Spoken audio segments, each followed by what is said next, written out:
इस बात के लिए ये इंश्योर किया कि भ्रष्टाचार और जंगल राज की सरकार नहीं आनी चाहिए।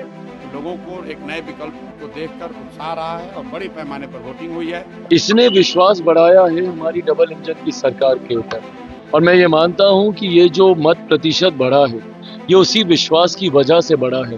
एनडीए को अगर 2-4 दिन के लिए अगर खुश होना है तो खुश होने दीजिए, इसमें आपत्ति किस बात का है। एक जन क्रांति हुई है, युवा जिस तरह निकला है, गठबंधन की सरकार प्रबल बहुमत से बनने जा रही। मैं सारण में कल पूरा दिन था, 10 के 10 सीटों पर एनडीए की जीत हो रही है और जो कल लोग निकले हैं फिर से एनडीए सरकार बनाने के लिए बम्पर वोटिंग आप लोगों ने किया है और आज मैं कह सकता हूं कि आप लोगों ने महागठबंधन के जीत पर जो है मोहर लगाने का काम किया। बिहार विधानसभा चुनाव की पहले चरण में मतदाताओं ने इतिहास रच दिया। पहले चरण में मतदाताओं ने जबरदस्त उत्साह दिखाते हुए बम्पर वोटिंग की। चुनाव आयोग के अनुसार 18 जिलों की 121 सीटों पर हुए मतदान का अंतिम आंकड़ा 64.66% दर्ज किया गया। पहली बार रिकॉर्ड 64.66% मतदान हुआ। चुनाव आयोग ने गुरुवार शाम जारी बयान में कहा कि इससे पहले साल 2000 के विधानसभा चुनाव में 62.57% मतदान हुआ था, जो अब तक का रिकॉर्ड था। वहीं लोकसभा चुनाव की बात करें तो भी 1998 में बिहार में सबसे ज्यादा 64.6% मतदान हुआ था, यानी कि इस बार मतदान के सभी रिकॉर्ड टूट गए। यह बिहार के इतिहास में पहली बार है जब किसी विधानसभा चुनाव में इतने ज्यादा वोट पड़े हों। यह रिकॉर्ड तोड़ वोटिंग किसकी नैया डुबोएगी, इसे पुराने आंकड़ों से समझा जा सकता है। चुनाव आयोग के आंकड़ों को देखें तो 2020 में 56.9% मतदान हुआ था। वहीं अब तक राज्य में सबसे अधिक वोटिंग की बात की जाए तो वो 2000 में हुई थी। तब राज्य में राष्ट्रपति शासन लागू था और पूरा बिहार राजनीतिक अनिश्चितता के दौर से गुजर रहा था। 25 साल बाद जब नीतीश कुमार अपनी सत्ता के 2 दशक पूरे करने की ओर बढ़ रहे हैं, बिहार फिर एक बार लोकतंत्र के उत्सव में उमड़ा है। सवाल यह है कि यह पैटर्न कहता क्या है। साल 2000 के बिहार विधानसभा चुनाव में सबसे ज्यादा वोटिंग हुई थी।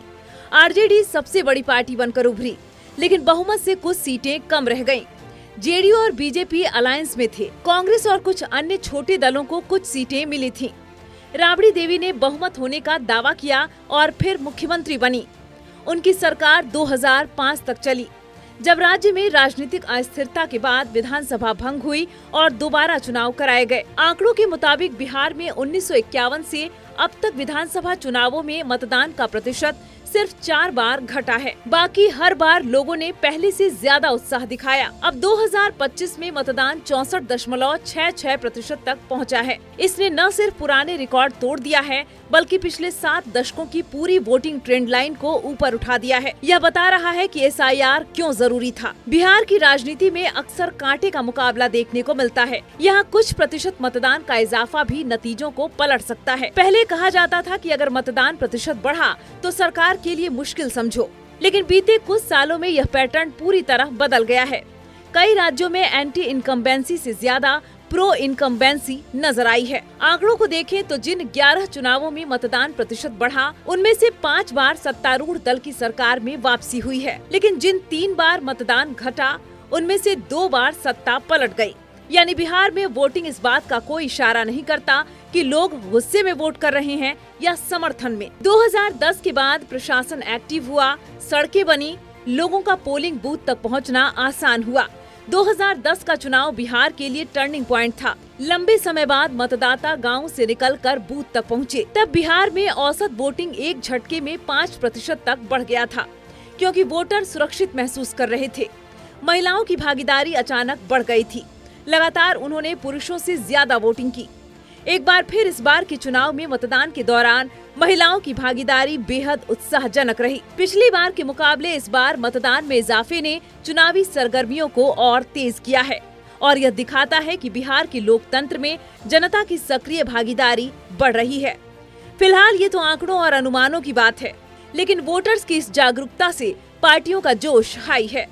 सत्ता पक्ष जहां इसे अपने पक्ष में बता रहा है, वहीं विपक्ष का दावा है कि यह लहर बदलाव का संकेत है। कल तो सुबह बोल रहे थे कि स्लो मतदान हो रहा है, कंप्लेन कर रहे थे कि वोटिंग स्लो की कर रहा है लोग प्रशासन, तो फिर ज्यादा मतदान कैसे हो गया?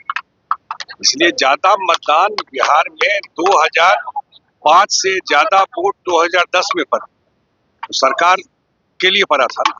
10 के बाद 15 में पड़ा, ज्यादा सरकार के पक्ष में पड़ा। और जो कल लोग निकले हैं फिर से एनडीए सरकार बनाने के लिए, और नीतीश जी के पक्ष में लोग निकले हैं, ज्यादा मतदान हुआ है। तो परिवर्तन तो यही है कि युवा और महिला और सभी गरीब आज एनडीए के साथ है। उनका जो दावा है वो पूरी तौर से खारिज हो गया। मैं सारण में कल पूरा दिन था, 10 के 10 सीटों पर एनडीए की जीत हो रही है और यही माहौल पूरे बिहार में है। इसलिए उनके दावे का कोई मतलब नहीं है, समय निकल गया। उनको एक बार के लिए मैं 2010 भी याद दिलाना चाहता हूँ। 2005 में एनडीए की सरकार बनने के बाद जिस तरीके से 2010 में भी इसी तरीके से वोटिंग हुई थी और हम लोगों की सीटों की संख्या बढ़ी थी, तो ऐसे में आज मैं ये मानता हूँ जिस तरीके से प्रोकम्बेंसी है, जिस तरीके से डबल इंजन की सरकार के ऊपर जनता का विश्वास बढ़ा है। पिछले 1 साल से मेरे प्रधानमंत्री जी ने जो निरंतरता में बिहार आकर बिहार और बिहारियों के लिए योजनाओं को समर्पित करने का काम किया, इसने विश्वास बढ़ाया है हमारी डबल इंजन की सरकार के ऊपर। और मैं ये मानता हूं कि ये जो मत प्रतिशत बढ़ा है ये उसी विश्वास की वजह से बढ़ा है कि एक महिला हमारे नेता का है समीकरण महिला और युवा का, उन्होंने बहुत बढ़ चढ़ के हिस्सा लिया और सभी ने इस बात के लिए ये इंश्योर किया कि भ्रष्टाचार और जंगल राज की सरकार नहीं आनी चाहिए, विकास की रफ्तार कायम रहनी चाहिए, जनता को जो सहूलियतें मिल रही हैं, जनता का ही पैसा है, इससे जनता को सहूलियतें मिल रही हैं, ये आगे भी बरकरार रहना चाहिए। समस्त बिहार वासियों को तेजस्वी का नमस्कार। आप सब लोगों को दिल से हम धन्यवाद देना चाहते हैं कि आज पहले चरण का मतदान जो है खत्म हुआ, बम्पर वोटिंग आप लोगों ने किया है और आज मैं कह सकता हूं कि आप लोगों ने महागठबंधन के जीत पर जो है मोहर लगाने का काम किया है। सभी कार्यकर्ताओं को, पार्टी के, महागठबंधन के सभी कार्यकर्ताओं को और बिहार की जनता मालिकों को हम धन्यवाद देना चाहते हैं। ये जुनून, ये जज्बा, ये हौसला जो है 11 तारीख को भी दिखना चाहिए। और चलिए मिलकर के नया बिहार बनाते हैं, बेरोजगारी को खत्म करते हैं, पढ़ाई, दवाई, कमाई, सच्चाई और सुनवाई वाली सरकार बनाते हैं। बीजेपी वाले हमेशा कहते रहे कि जब ज्यादा पोलिंग हो निकाल के उनके पुराने बयान लाइब्रेरी से देख लीजिए,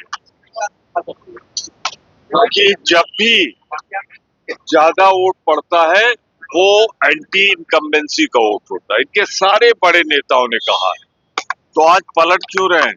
यह सच्चाई है कि बिहार में एनडीए सरकार के खिलाफ एक जन क्रांति हुई है। युवा जिस तरह निकला है, बेरोजगारी और यहाँ पे जो इनकी आपस की लड़ाई है, तो उसके कारण निश्चित रूप से गठबंधन की सरकार प्रबल बहुमत से बनने जा रही है। एनडीए को अगर 2-4 दिन के लिए अगर खुश होना है तो खुश होने दीजिए, इसमें आपत्ति किस बात का है? अगर 2-4 दिन के लिए अगर उसको खुश होना तो होने दीजिए। रहा कि वोटिंग परसेंटेज बढ़ा नहीं है, पुराना जो पैटर्न था उसी पैटर्न के अनुकूल है। जो हर विधानसभा में 20-25 हजार वोट कटा है उसके अनुकूल वोट परसेंटेज आपको दिख रहा बढ़ा है। आप फिलहाल उनको खुश होना है तो होने दीजिए, बोलिए कि फटाखा फोड़ने के लिए, लड्डू खाने के लिए। बाकी महागठबंधन का सरकार बन रहा है। बिहार के जितने भी युवा है, बेरोजगार युवा जो है, जिनके हाथ में काम नहीं है, सभी लोगों ने मन बना के और महागठबंधन के साथ तो खड़े हैं। वो कितना भी पैसा बांट ले, दुनियादारी कर ले, कितने भी संसाधन उपयोग कर ले, कितने हेलीकॉप्टर उतार ले, उससे कोई फर्क नहीं पड़ने वाला। बिहार के युवा को, बिहार को जनता को, माता बहन को, सबको पता है कि उनके बेटा अगर बेरोजगार है तो ये मोदी जी का और नीतीश जी के कारण है और बिहार में इस बार बदलाव हो रहा है। और बढ़ा हुआ जो वोटिंग परसेंटेज है वो 2 बातों को दिखाता है। एक कि लोगों को एक नए विकल्प को देखकर उत्साह रहा है और बड़े पैमाने पर वोटिंग हुई है, बदलाव के लिए वोटिंग हुई है। और दूसरी बात, जो बड़े प्रवासी मजदूर हैं जो बहुत बड़ी संख्या में छठ के बाद रुके हुए हैं, उन्होंने अपना और अपने परिजनों का, अपने मित्रों का जो वोट कराया है उसने सबको सरप्राइज किया है। और जितने लोग ये बैठे हुए थे कि महिलाओं को 10,000 पैसा मिल गया और उसी से हम लोग जीत जाएंगे, इन चुनाव में महिलाएं तो हैं ही, लेकिन महिलाओं से बढ़कर प्रवासी मजदूर एक्स फैक्टर है। इस चुनाव का एक्स फैक्टर प्रवासी मजदूर हैं। वो क्या कर रहे हैं, वो अपने दोस्तों मित्रों परिवार वालों से कैसे वोट करा रहे हैं, इसी से बिहार का चुनाव तय होगा।